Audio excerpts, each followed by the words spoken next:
This is for the leaders, the visionaries, the hope bringers, kindness instigators. This is your place to get loved, poured into, activated, and inspired. Good morning. Welcome to Fireside Friday, September 19th. It's so good to be here with you in this space this morning. As I was tapping in this week and thinking about what's meant for us today, the term just soft kept coming forward, softness. I feel like so often in life, or even, when we've watched shows um, where people are going into battle, you always see them like sharpening their weapons.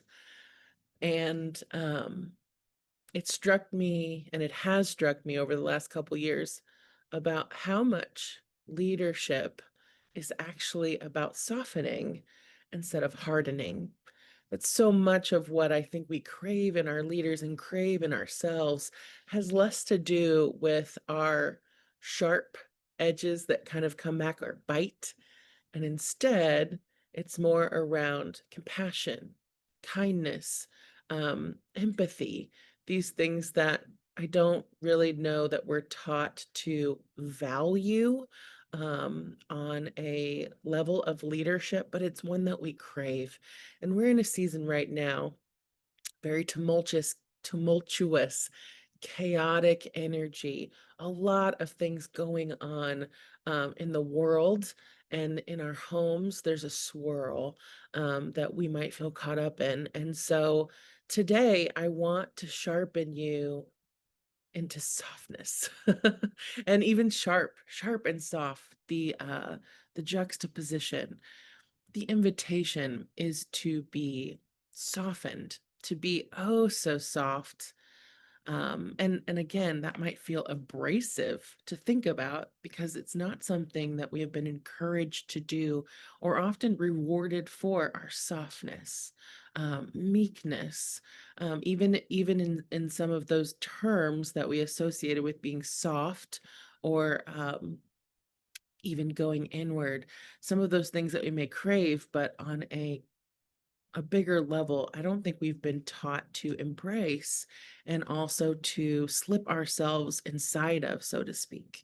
So I have several different quotes that I just want to read out over you, almost as a way to blanket you, to surround you, to nourish and nurture your softness by reinforcing some of those ideas um, and really calling you in to a warm embrace, something that feels like a big hug. I wore my big fluffy robe today because, again, I just felt like we're craving some gentle hands that hold us, that move with us, that bring life and give us life into leaning into that softness. And if you are here in the Zoom listening, or if you're on the recording and listening, if you want to even close your eyes while I read these over you and pay attention to also how your body may respond to how you are held, how that softness meets you. And again, the invitation is to just kind of melt into this, to be held by it, to be reminded that your soft strength, I think what we also associate more with the feminine, with that nurturing desire that we bring into the work that we do, into the healing that we crave to bring into the world, often is not loud and fierce, although that softness is what makes you fierce. It is actually what makes you imbue and breathe life into your work differently. Again, the same way that you're craving to bring it and the world needs it to be brought. So again, as you listen, I've also lit us a candle today. It's one of my favorite candle smells. It's called Coffee Shop. It's got this warm, buttery, warm maple kind of blend to it with just a hint of coffee. And so I invite you to also, like I said, if you're listening, you can close your eyes as you listen and just have these words blanket you, surround you, cull you into some softening, and wrap you into a big buttery robe that feels warm and holds you right where you are. The same kind of strength that you bring, I want to just let cascade down over our backs, and just hold us in these moments right now. Water is fluid, soft, and yielding, but water will wear away rock, which is rigid and cannot yield. As a rule, whatever is fluid, soft, and yielding will overcome whatever is rigid and hard. This is another paradox. What is soft is strong. And that's from Lao Tzu. What is soft is strong.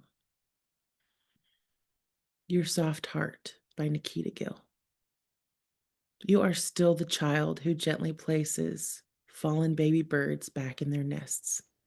You are still the soft soul that gets your heart broken over cruel words and awful acts when you watch the news. You are still the gentle heart who once tried to heal a flower by trying to stick its petals back when ignorant feet trampled it. This is why you are important. This is why you will always be needed. Kindness is the greatest endangered thing. And here you are, existing with your heart so full of it.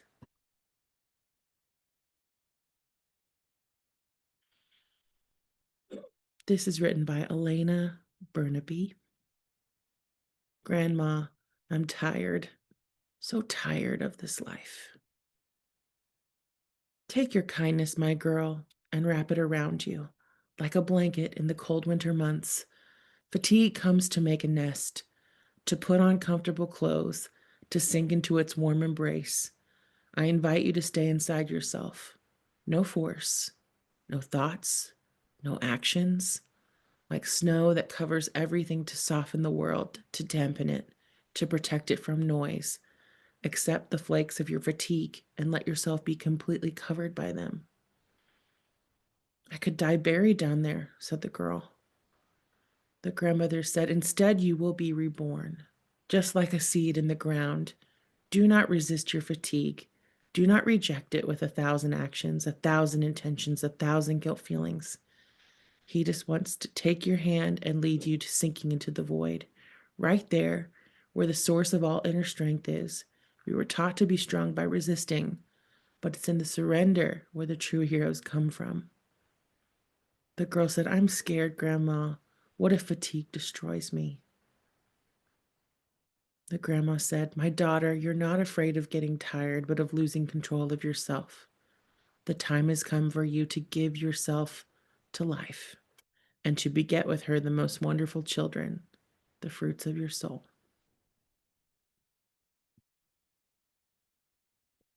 Trudy Jane said, the hardening of one's heart is the aftermath of self-war. The softening is found in self-love, despite it all. It's the hard things that break. Soft things don't break. It was an epiphany I had today, and I just wonder why it took me so very, very long to see it. You can waste so many years of your life trying to become something hard in order not to break, but it's the soft things that can't break. The hard things are the ones that shatter into a million pieces. That's C. Joy Bell.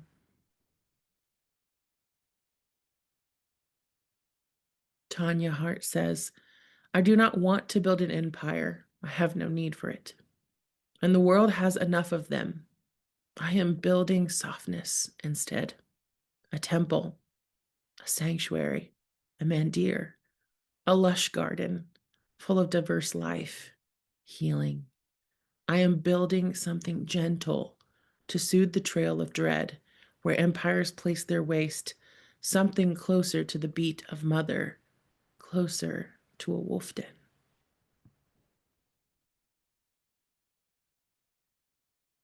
This is Lexi Florentina. In English, we say, I'm healing. But in poetry, we say, I'm learning to exhale. I'm learning it's safe to breathe when all I've known is how to hold my breath. I'm learning it's safe to notice my surroundings without an eagle's eye to scan. I'm learning that I have a voice and it's okay to use it even when I'm used to no one listening. I'm learning to lean into the angst, the anger, the grief, and allow myself to be held in it. I'm learning to create a home within myself that I can safely rest in. I'm learning what it feels like to be satiated by connection rather than following the hunger of breadcrumbs. I'm learning to feel the softness of my body and fall in love with the way my legs move up a mountain. I'm learning that sunshine on my skin feels good for a reason, and laughter is the greatest way to feel alive. I'm learning to take one step at a time. I'm learning that my feelings are not too much to have, and what I feel makes sense. I make sense. ASAP, as slow as possible, as soft as possible, as sustainable as possible, as sincere as possible, as steady as possible. Allow space and pause.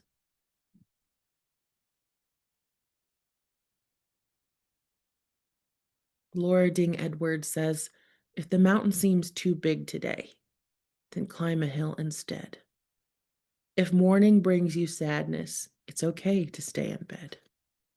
If the day ahead feels heavy and your plans feel like a curse, there's no shame in rearranging. Don't make yourself feel worse. If a shower stings like needles and a bath feels like you'll drown, if you haven't washed your hair for days, don't throw away your crown. A day is not a lifetime. A rest is not defeat. Don't think of it as a failure, just a quiet, kind retreat. It's okay to take a moment from an anxious, fractured mind. The world will not stop turning while you get realigned. The mountain will still be there when you want to try again. You can climb it in your own time. Just love yourself till then.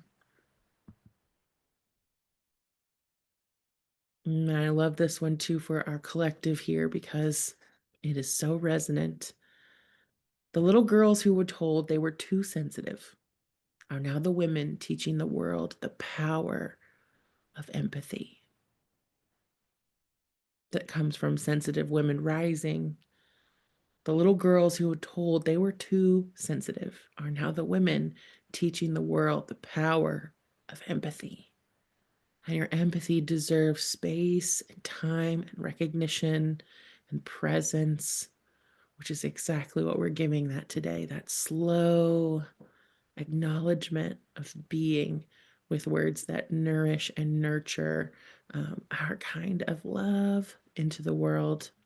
Victoria Erickson said, spend your hours being love, breathing it in and out, sitting beside trees and animals and good people, being love, not looking for it or desiring it, being, beaming, radiating, loving the world.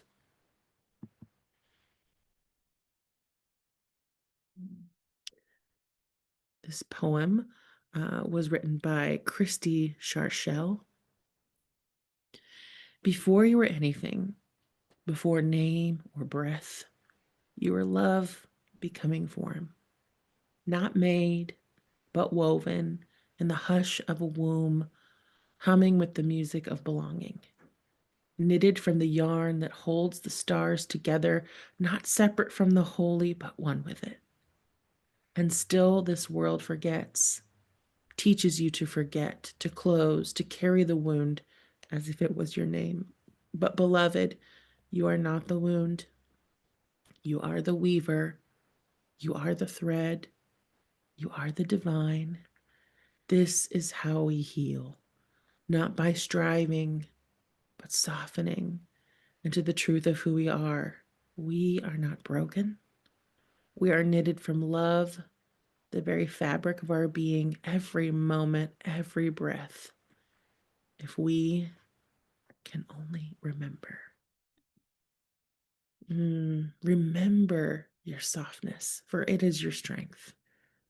Remember the places that you do feel wounded, where you do feel like love needs to rush in to meet you and and the world. Those things are meant for you.